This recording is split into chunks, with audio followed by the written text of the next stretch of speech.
Mario Rivadulla presenta Teledebate con Ramón Reyes y Alex Jiménez. Informativo, orientador, veraz. Muy buenas noches, sean todos bienvenidos a esta entrega de Teledebate en Noticias 16. Hoy que estamos a jueves 10 de agosto del año 2017. Llegando a todo el país a través de este canal y de los canales de 16 Tricón, 17 de Wintelecom, 18 de Claro y una amplia red de telecables a nivel nacional. Pues recuerden que pueden dar seguimiento a Teledebate a través de Twitter, de YouTube y de Facebook. La frase de este día dice así: la peor derrota del ser humano es cuando pierde el entusiasmo. Y repasando la historia, un día como hoy, en el año 1983, muere en Santo Domingo, a la edad de 80 años, Juan Isidro Jiménez Grullón. Había nacido en la propia urbe capitaleña el 17 de junio del año 1903. Fue médico de profesión, pero además escritor, sociólogo y político, o sea, un hombre de varias vertientes. Destacó como opositor al régimen trujillista, por lo que debió exiliarse en Cuba. En Cuba recibió amplia acogida entre los exiliados dominicanos, pero además también en los círculos literarios y científicos. Allí residió por espacio de nada menos que 26 años. Y entonces regresó al país poco después del magnicidio, es decir, que le dieron muerte a Trujillo. En Cuba participó en la fundación del PRD, pero abandonó esa militancia un tiempo antes de regresar del exilio. Entonces, al llegar al país en el año 1961, no perdió tiempo, fundó el partido Alianza Socialdemócrata, pasando a impartir, desde el punto de vista ya profesional, las cátedras de Historia y Sociología en la Universidad Autónoma de Santo Domingo. Fue un autor prolífico, dejó un diversificado legado de 25 obras en las áreas de Sociología, Filosofía, Historia y Literatura. Entre sus títulos más reconocidos figuran República Dominicana, una ficción, Pedro Enríquez Ureña, Realidad y mito, Nuestra falsa izquierda, en las cuales dejó reflejado su estilo polémico y contestatario. Y tirando a fondo, pues, señores, agua de inodoro, más que grave y preocupante el señalamiento del ministro de Recursos Naturales y Medio Ambiente de que buena parte de la población del Gran Santo Domingo, estamos hablando de una población estimada de no menos de 3,5 millones de habitantes, sin saberlo, utiliza para el baño y su aseo personal agua de inodoro. Dice Domínguez Brito que esto es así debido a los altos niveles de contaminación que a través del subsuelo filtran las aguas negras debido a la carencia de plantas de tratamiento. La mayoría de estos edificios nuevos que se han levantado, pues carecen de plantas de tratamiento. Entonces, este no es un tema nuevo. Aquí en Teledebate lo hemos abordado en diversas ocasiones, siempre contando con la participación, la presencia del destacado geólogo y ambientalista Osiris de León. Ese ha sido un tema recurrente en las comparecencias que él ha hecho. De hecho, Osiris de León ha mantenido una campaña constante sobre la necesidad de tratar las llamadas aguas residuales, ahí viene con las heces fecales, advirtiendo que se trata de una verdadera bomba de tiempo, cuyo estallido pudiera provocar una epidemia de incalculables proporciones. La denuncia esta de Domínguez Brito, por consiguiente, viene a resultar un nuevo llamado de alerta para enfrentar esta situación y adoptar medidas a fin de prevenir lo que pudiera convertirse en una gravísima crisis de salud pública. Como si no fuera suficiente ya con lo que tenemos con la Lajún, pues tenemos esta otra situación todavía posiblemente de mayor peligro potencial. Y el presidente de la Asociación Dominicana de Profesores, Eduardo Hidalgo, ha reclamado del Ministerio de Educación que le entregue una copia de los más de 3,000 maestros que han sido excluidos de nómina por haberse comprobado que están cobrando sin trabajar. Es lógico. Ahora, él adelanta, y esto es positivo, que el gremio no va a salir en defensa de ningún maestro que no esté prestando docencia o que resida fuera del país. Y eso es correcto.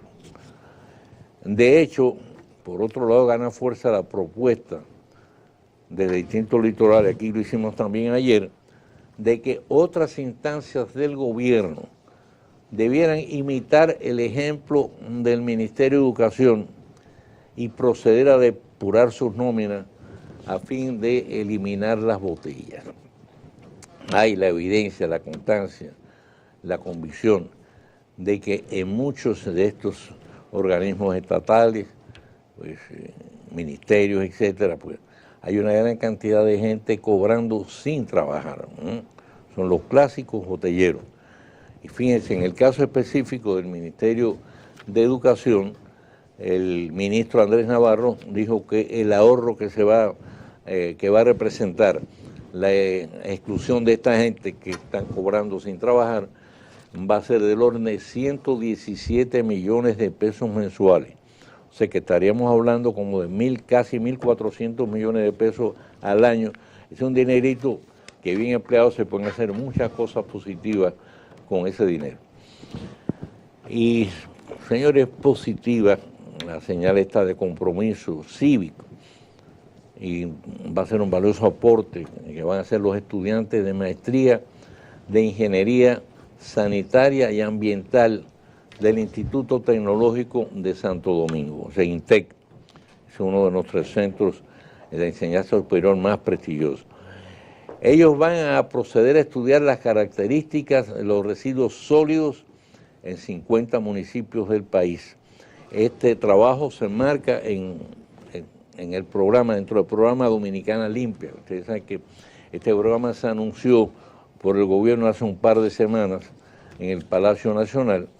El gobierno dice que va a invertir 500 millones de pesos anuales a fin de buscarle solución al grave problema de contaminación y riesgo de salud que representan los casi 400 vertederos a cielo abierto que tenemos en el país. Naturalmente comenzando por de Duquesa, pues Santo Domingo, el Gran Santo Domingo. Y en torno a la petición de inmigrantes venezolanos que han estado solicitando del gobierno facilidades para poder permanecer en el país de manera legal, se estima que hay unos 19.000 que han venido prácticamente huyendo de Venezuela. El canciller Miguel Vargas Maldonado dijo que mientras no exista una disposición especial, van a tener que acogerse a lo que establece la ley de inmigración en lo tocante al tiempo de residencia y al permiso laboral para que puedan trabajar, y muchos de ellos no tienen de qué vivir. Pero por otro lado, el senador por España, José Rafael Vargas, recuerda que existe una deuda de gratitud con Venezuela, que brindó generosa acogida al padre de la patria, Juan Pablo Duarte, vivió y murió allá. Luego, a los exiliados políticos dominicanos, en la ciaga época trujillista, esto también lo mencionamos ayer, Vargas estima que hubo en esa época exiliados unos 70 a 80.000 dominicanos que fueron acogidos en Venezuela. Otra parte pues también fue a dar a Cuba. Y en todo momento el pueblo venezolano ha dado señales de solidaridad con el pueblo dominicano. Si como advierte el canciller es preciso modificar la ley, bueno, pues entonces lo que procede es no perder tiempo en hacerlo. Aunque pensamos que quizás, desde el punto de vista legal, no sabemos si eso procede, pero quizás el presidente de la República, mediante un decreto, pudiera, en tanto se modifica la ley, establecer condiciones especiales para darle acogida.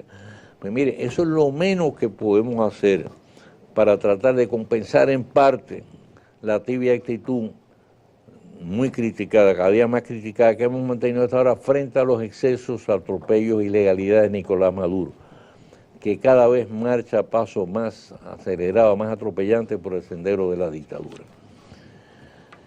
Y el cuadro en la justicia parece que pinta feo para el exdirector de INAPA, Alberto Holguín. Es igual, aunque en menor medida, para la ingeniera Zobeida Perdomo. Ambos están acusados de un abultado expediente por corrupción, otorgamiento de obras en beneficio de determinadas empresas en sitios no contemplados, ocultamiento de bienes y otros delitos asociados mientras se desempeñaban en sus respectivos cargos.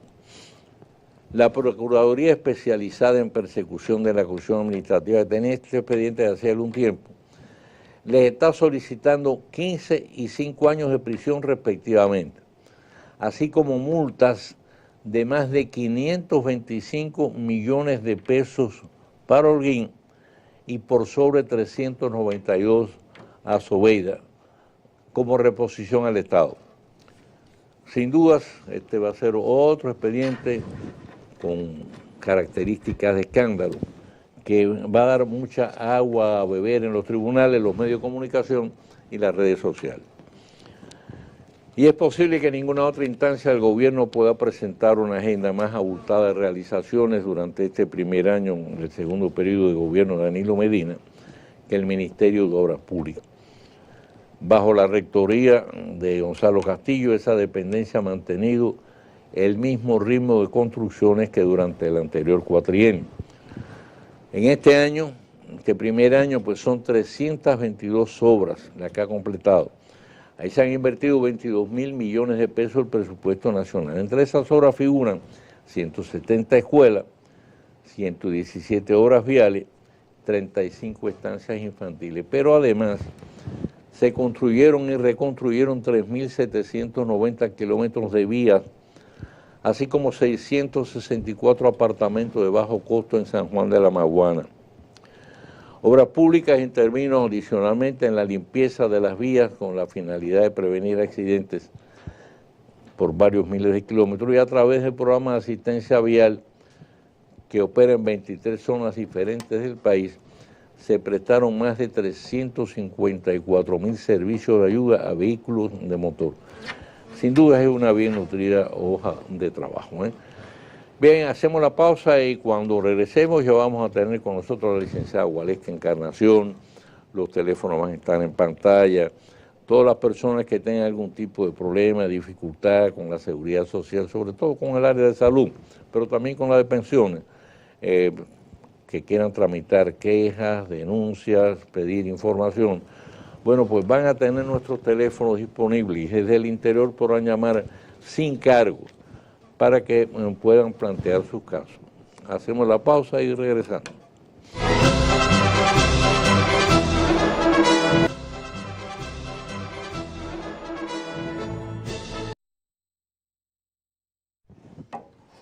Bien, pues ya tenemos con nosotros a Gualesca Encarnación, pues este es el segmento de la vida que tenemos todos los jueves. O sea, el segmento de los afiliados a la seguridad social. Repetimos, los teléfonos van a estar en pantalla. En breve ya están ahí, así que pueden hacer sus llamadas cuando quieran, si quieren presentar algún tipo de caso, algún tipo de situación. Gualesca, encantado de tenerte nuevamente por acá, ya prácticamente tú eres punto fijo aquí en Teledebate. Mira, Gualesca, durante todos estos días anteriores hemos estado hablando de la situación que se había presentado, el conflicto que había surgido con dos ARS, o sea, dos aseguradoras de riesgo de salud, de las principales de este país, que aparentemente pues hacían resistencia a una resolución ratificada por el Consejo Nacional de Seguridad Social, disponiendo la cobertura integral en los casos de cirugía y de las llamadas enfermedades de alto costo o catastróficas. Así es. Bueno, ¿a qué nivel se encuentra en este momento ese conflicto? ¿Todavía persiste ese conflicto? ¿Se ha resuelto? ¿En qué ha quedado todo? Bien, don Mario, y para todos los televidentes, se refrescar un poco. Durante el mes pasado, la DIDA recibió una intimación de un acto de alguacil de distintas ARS, las que conforman el grupo de la ADARS. Los medios de comunicación, tras la rueda de prensa anunciada por la DIDA, que dimos a conocer públicamente el contenido que tenía la misma y era solicitando a la DIDA abstenerse de hacer supuestas interpretaciones de la ley 375-02 sobre la atención integral. Después de esta situación, don Mario, debemos decirle la respuesta que le dio la DIDA. Hoy en día, todas las ARS, las que nos intimaron, se encuentran otorgando la atención integral a partir Eran de 12, ese 7 momento. que hay. Las otras Sí. 5 estaban cumpliendo. Las otras sí se mantenían cumpliendo. Y de ese grupo solamente habían 3 que estaban renuentes, de las que nos habían notificado de esa Sí. cantidad. Don Mario, es bueno que los televidentes sepan cuál es el papel de la DIDA, que lo hemos dicho aquí, usted también, y siempre hemos informado al público sobre eso. La DIDA, de acuerdo al artículo 4 y al artículo 29 de la ley 87-01, tiene el deber de asistir, orientar e informar a los afiliados, así como promover los beneficios del Sistema Dominicano de Seguridad Social. La DIDA en ningún momento ha querido buscar confrontaciones con los administradores, prestadores u otras entidades. Por el contrario, buscamos defender y promocionar los beneficios que tiene el sistema y qué bueno que hayamos llegado a un consenso entre los actores del sistema que nos vimos envueltos en esa situación, y los afiliados pueden contar con que se les está otorgando esa atención integral. Cualquier cosa, pues estamos ahí en la DIDA siempre para asistirles. Para que los amigos televidentes pues tengan una idea más cabal, la atención integral en este caso significa que le van a cubrir el costo total de esos procedimientos, los que están tanto en los casos de cirugía como en enfermedades de alto costo. Es decir, desde que comienza la enfermedad hasta que remite la enfermedad. ¿Es así? Sí, la resolución 375-02, emitida en octubre del año 2005 por el Consejo Nacional de Seguridad Social, establece que debe de brindarse la atención integral y realizar todo lo médicamente necesario. Médicamente necesario con cargo a los grupos 7 de cirugías y grupo 9 de alto costo o catastrófica. Lo que significa es que lo que requiera el paciente para garantizar su salud, para garantizar su vida, debe de realizarse con cargo al costo que tiene. Correcto. En el plan de servicio de salud, en el seguro familiar de salud. Bien, también la semana pasada pues abordamos otro tema, no lo pudimos agotar en su totalidad, es el siguiente. Hay casos en que algunos centros de atención, pues cuando le dan el alta a un paciente, si éste tiene una cuenta pendiente, bueno, pues hasta que un paciente no busca o sus familiares la manera de liquidarlo, lo retienen, o sea, prácticamente lo mantienen bajo secuestro. Así es. Y no solo en este caso de los pacientes que superan la enfermedad, que le dan el alta, sino cuando lamentablemente el paciente fallece en el proceso, bueno, pues le retienen también el cuerpo ya sin vida a los familiares. Ahora, en esos casos, ¿cuál es el papel de la DIDA? ¿Cómo procede la DIDA cuando hay una denuncia de esa naturaleza? Mire, tristemente es un término que lamentamos utilizar, pero si esta situación se da, la retención de pacientes o la retención de cadáveres, es una situación que de vez en cuando se da en algunos centros médicos, y esto es por la facturación que se genera. Que en algunos casos que ha llegado la reclamación a la DIDA, hemos detectado que la factura no se ha pasado de manera completa o como debería de ser ante la ARS para que asuman el costo, o también se da porque han ingresado al afiliado a una red que no pertenece a la de la administradora. Ya hay un tema también que tiene que ver con las emergencias que deben de ser asumidas al 100%, pero ingresos que se deben por emergencia Y está el tema de que no pueden llegar a un acuerdo de pago con los pacientes. Entonces, este es un tema que, si bien llega a la DIDA y la DIDA hace las gestiones conciliatorias del lugar, también concierne a la Superintendencia de Salud y Riesgos Laborales y al Ministerio de Salud Pública, así como a la Procuraduría General de la República, porque se trata de la retención ilegal de una persona o de un cadáver. Es un secuestro. Eso es un secuestro, así es. Entonces, le exhortamos a toda persona que esté en esa situación a acercarse a una de estas instituciones. Si bien es cierto que debe de llegarse a un acuerdo de pago, a avanzarse los acuerdos debidos y también verificarse si la facturación está correcta, no es correcto que se mantenga un secuestro de una persona viva o de un cadáver.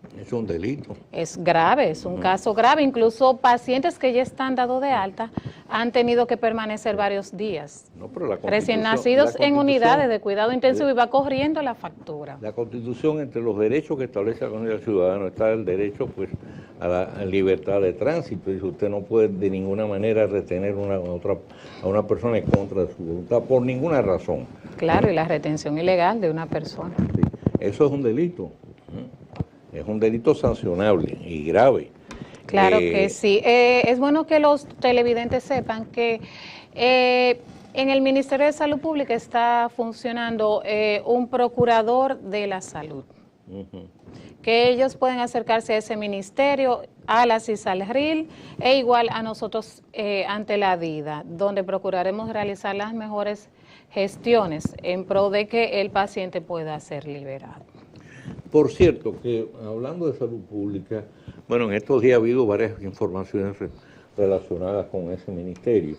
Una de esas informaciones establece, bueno, que el Ministerio de Salud Pública va a establecer una especie de protocolo para la dispensación de los medicamentos, de tal manera que muchos que ahora pues venden de manera libre y que son medicamentos de uso delicado, por ejemplo, antibióticos, etcétera, van a tener que, en este caso, ser dispensados únicamente a base de una receta médica, ¿no?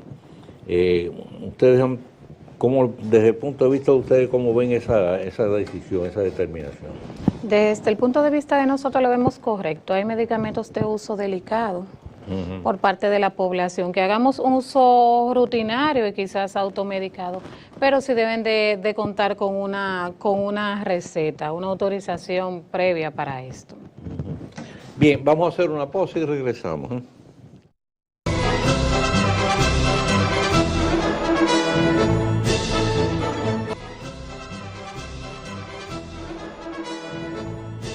Bien, volvemos con Gualesca, Encarnación de la DIDA.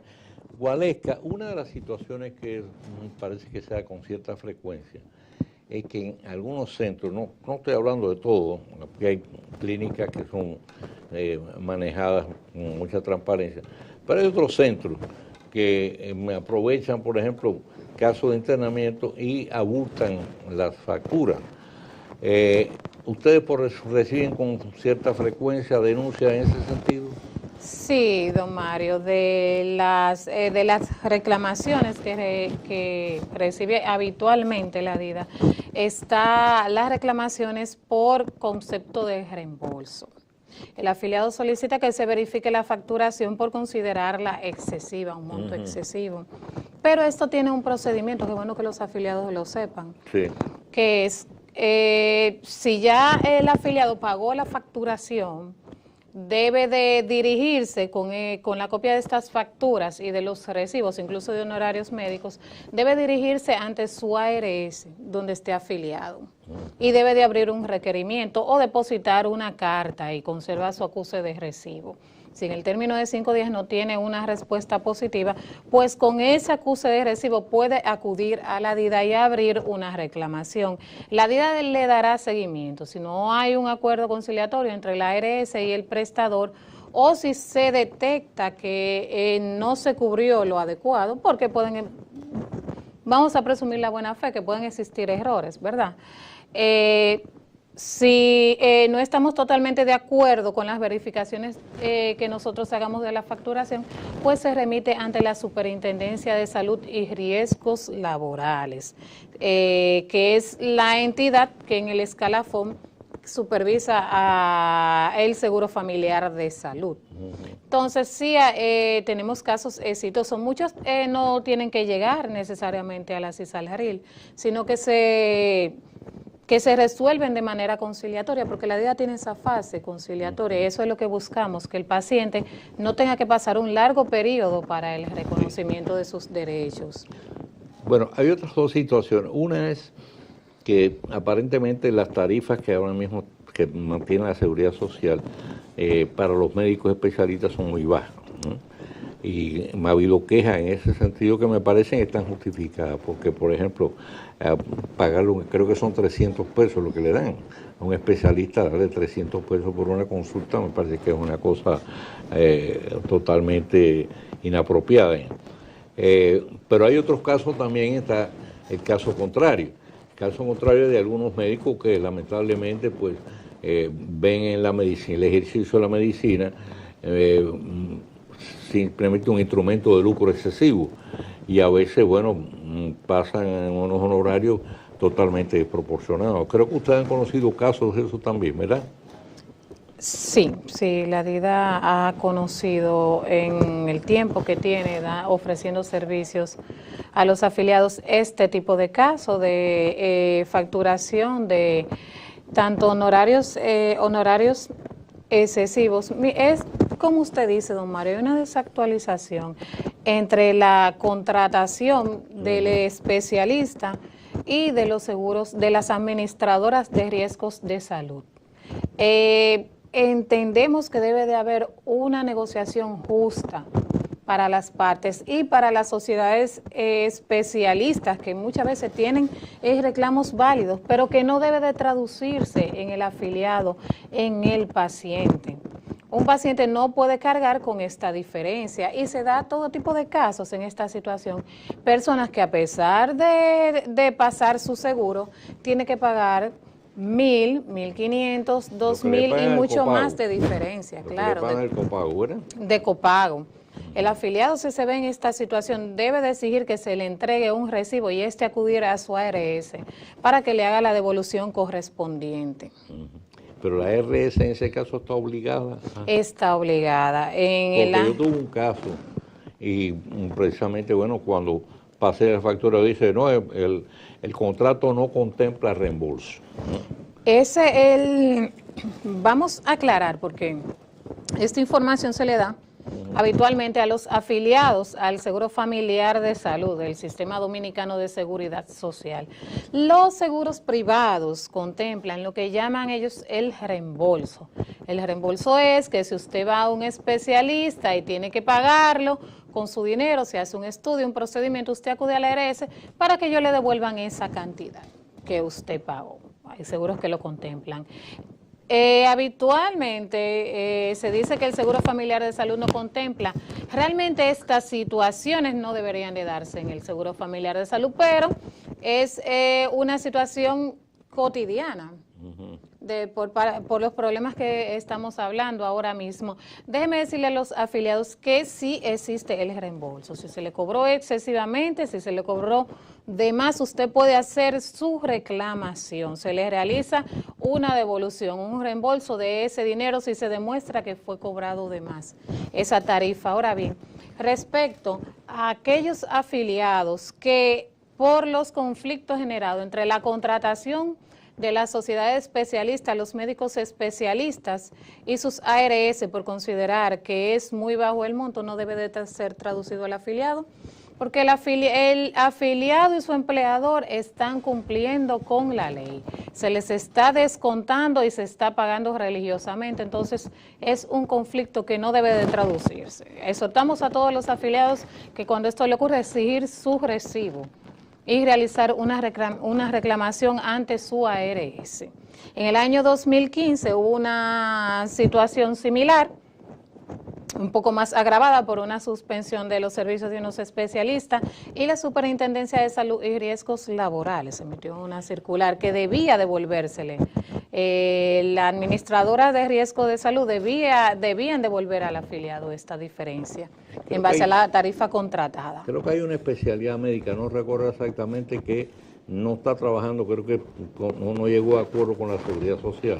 No recuerdo ahora exactamente qué tipo de especialistas son, qué especialidad médica, y ellos habían suspendido los servicios totalmente.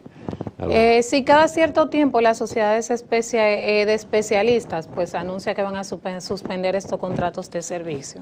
Pero llamen a su administradora de riesgos de salud, porque hay centros que ellos tienen contratados.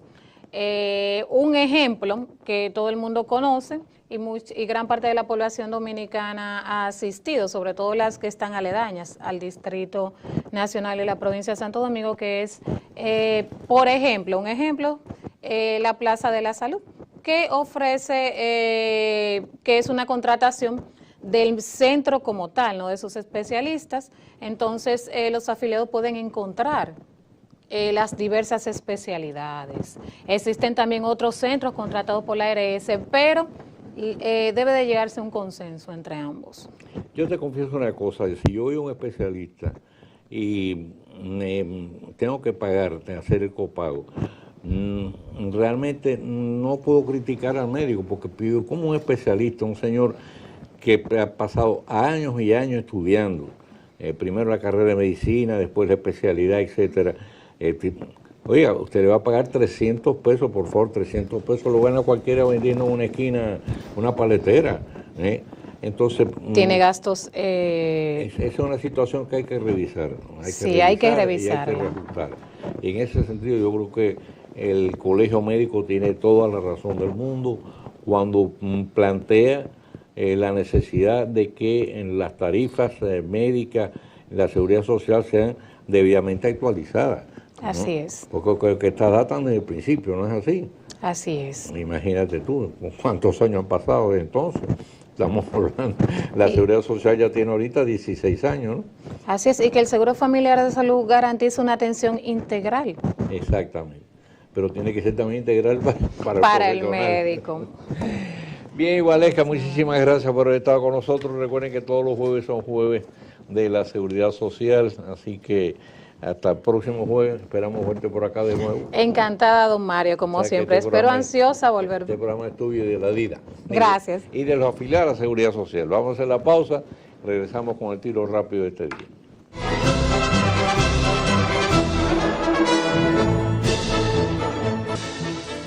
En Teledebate, el tiro rápido con Mario Rivadulla.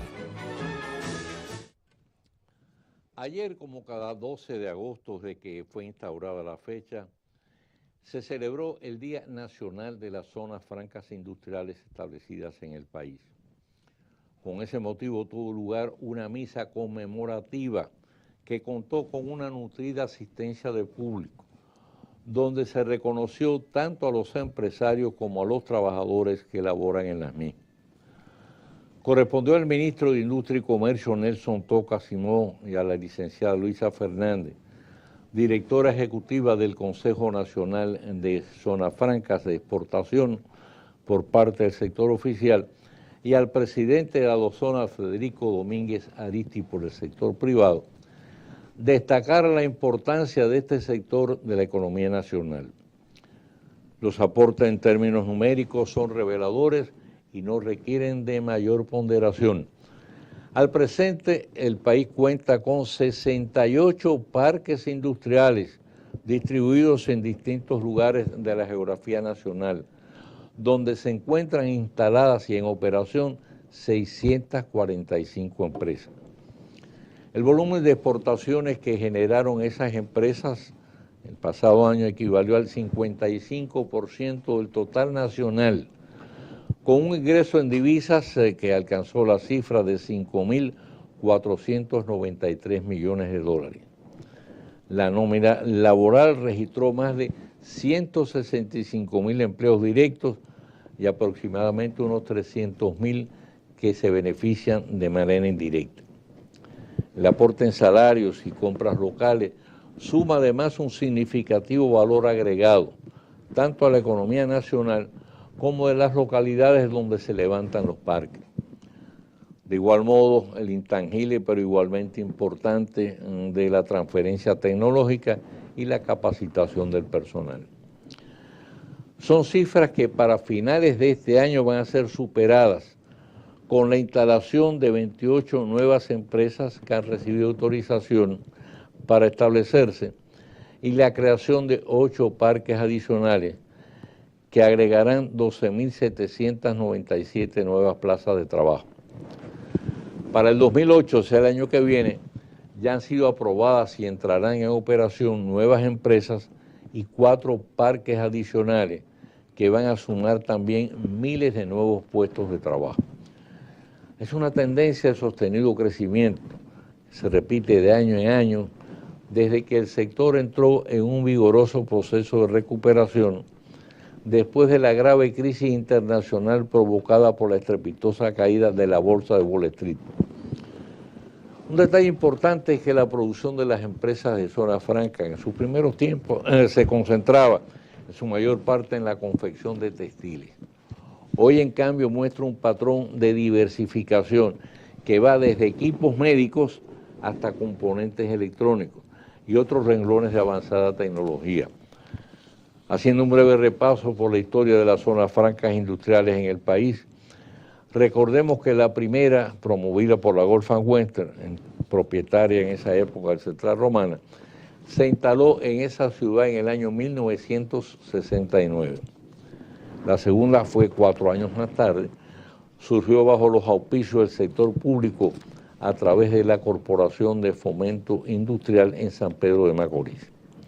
Pero paralelamente ese mismo año, 1973, fue creada la Zona Franca Industrial de Santiago. Esa es la de mayor extensión del país, ocupa un área superior a 1 millón de metros cuadrados.